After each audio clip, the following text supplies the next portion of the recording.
Channel ini membahas cara membangun mindset yang benar tentang uang dan rezeki. Bukan untuk jadi kaya, tapi untuk hidup yang lebih tenang dan bertanggung jawab.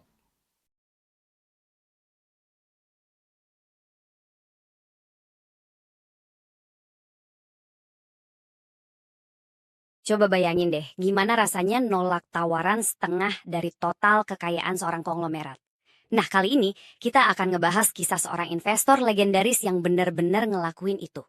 Namanya Abdurrahman bin Auf, dan filosofi radikalnya soal kekayaan mungkin bakal mengubah cara kita semua memandang uang selamanya. Semuanya berawal dari satu kalimat yang kelihatannya sederhana banget, tapi maknanya dalam. Tunjukkan saja padaku di mana pasar. Ini bukan sekedar nanya arah ya. Ini adalah sebuah pernyataan sikap soal kemandirian, fokus, dan pemahaman yang mendalam tentang bagaimana nilai itu diciptakan. Jadi kata-kata ini diucapin sama orang yang baru aja literally ditawarin setengah harta seorang Taipan. Ini bukan cuma cerita biasa. Ini studi kasus tentang filosofi kekayaan yang revolusioner. Apa sih yang bikin seseorang nolak tawaran segila itu? Yuk kita telusuri bareng-barang. Oke, buat ngerti cara berpikirnya dia, kita harus mundur dulu. Kita harus lihat titik terendah dalam hidupnya. Sebuah momen yang justru jadi panggung buat kebangkitannya yang luar biasa.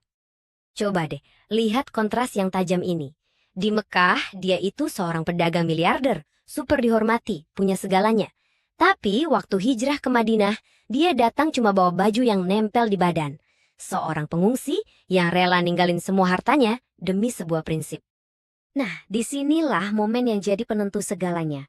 Ketika dihadapkan sama tawaran yang bisa mengubah hidupnya secara instan, jawabannya justru ngebawa dia ke jalan yang dia bangun sendiri dari nol.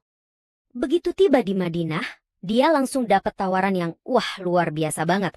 Tawarannya datang dari Sa'id ibn al-Rabi, salah satu orang paling kaya di kota itu.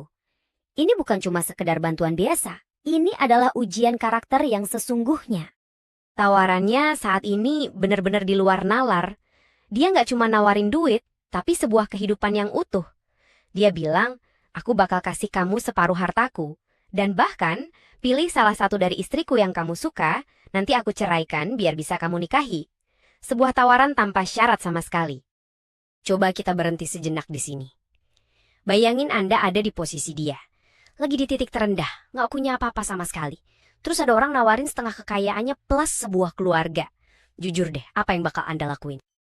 Dan jawabannya, ini yang luar biasa. Dia nolak dengan sangat sopan. Semoga Allah memberkahimu dalam keluarga dan hartamu. Terus dia cuma minta satu hal. Tunjukkan saja padaku di mana pasar. Jawaban ini nunjukin martabat, kemandirian, dan hasrat buat menciptakan nilai sendiri, bukan menerima pemberian. Oke, selanjutnya mari kita bedah strategi bisnisnya yang super brilian. Gimana caranya dia bangun lagi kekayaannya dari nol, cuma modal kecerdasan dan kerja keras? Ini nih kejeniusannya dalam 4 langkah.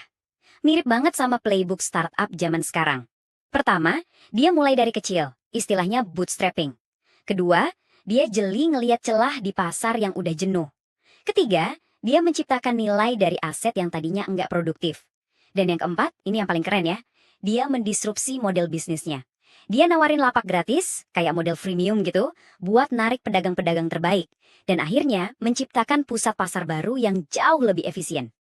Dan hasilnya, gila, cepet banget. Cuma dalam sebulan, dia udah punya toko sendiri. Gak lama setelah itu, dia udah sekaya itu sampai bisa menikah dan bayar mahar pakai emas murni. Ini bukti nyata betapa efektifnya pendekatan bisnis yang dia pakai. Nah, sekarang kita sampai di jantung ceritanya. Sebuah logika yang kayaknya bertentangan sama intuisi, tapi justru jadi mesin pengganda kekayaannya. Ini rahasia terbesarnya. Konsep utamanya itu sedekah atau sedekah. Prinsipnya simpel banget. Ngasih kekayaan buat kebaikan bersama itu nggak akan bikin harta berkurang. Malah sebaliknya, bikin harta itu tumbuh berlipat-lipat. Buat dia, sedekah itu bukan pengeluaran, tapi investasi. Mirip-mirip lah sama konsep impact investing modern, di mana keuntungan sosial itu jalan bareng sama keuntungan material. Biar kebayang segede apa sih kedermawanannya, kita lihat aja angkanya. Dia pernah sekali waktu nyumbangin satu kafilah dagang penuh, itu isinya 700 unta yang syarat muatan. Saking gedenya sumbangan itu, sampai bikin macet total seluruh kota Madinah.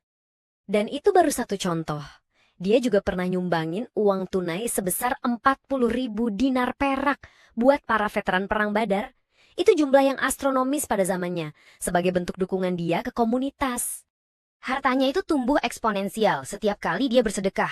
Sampai-sampai dia jadi khawatir sendiri. Dia pernah bilang, aku takut aku telah diberi pahalaku di kehidupan ini. Dia ngelihat kekayaannya yang terus nambah itu sebagai tanda amalnya diterima, tapi dia tetap rendah hati dan selalu waspada. Di puncak kesuksesannya, ujian terbesar Abdurrahman bukanlah soal uang atau bisnis lagi, tapi soal kekuasaan dan apa itu warisan yang sejati.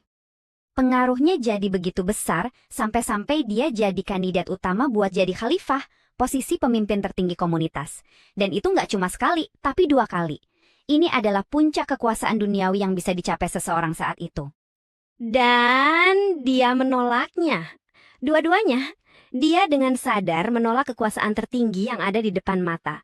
Sebuah keputusan yang mungkin sulit kita pahami, tapi sangat konsisten dengan prinsip hidupnya. Pada akhirnya, kisah hidupnya ini ninggalin kita sebuah pertanyaan abadi yang relevan banget sampai sekarang. Kekayaan sejati itu sebenarnya apa sih? Apakah yang berhasil kita kumpulin buat diri sendiri, atau justru yang berhasil kita alirkan lagi ke masyarakat? Rabbana atina fid dunya hasanah wa fil akhirati hasanah wa qina adzabannar.